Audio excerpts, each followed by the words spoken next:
سلطان ناصر الدین بلبن رحمت اللہ علیہ، سلطان ناصر الدین بلبن رحمت اللہ علیہ کے گھر میں جو خواتین کام کرتی تھی ان کو بھی ترجیح حاصل تھی حفظ قرآن سے۔ سلطان کا حکم تھا کہ کوئی بھی حافظ خاتون آ جائے اور جس کام میں وہ ماہر ہو اس میں رکھے، اور ارشاد تھا بادشاہ کا کہ ہمارا جو کھانا پکاتی ہے، سالن بناتی ہے، روٹی بناتی ہے، وہ اس دوران بھی سورۃ یاسین کا ورد کرتی رہے۔ سبحان اللہ۔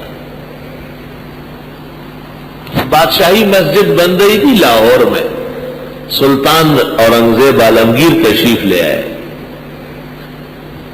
راجوں سے اور وہ مزدوروں سے الیک سلیک کی۔ بادشاہ بڑا متواضع متقی تھا، لوگوں سے ہاتھ ملایا، بادشاہ خیریت، طبیعت ٹھیک ہے، کوئی تکلیف تو نہیں؟ دریافت فرمایا کہ اس مسجد سے پہلے بھی آپ لوگوں نے تعمیری کام کیا؟ انہوں نے جی بہت عمارتیں بنائی، اور اس کے بعد بھی آپ بنائیں گے؟ کہ جی بہت۔ کہا پھر مسجد میں اور ان میں کیا فرق ہے؟ لوگ چپ ہو گئے۔ کہا یہ مزدوری اور یہ کام باوضو کیا کرو، وضو کی حالت میں آپ تغاری اٹھائے، کھدائی کرے، اینٹ لگائے، دروازے سیٹ کرے اور آپ باوضو ہو۔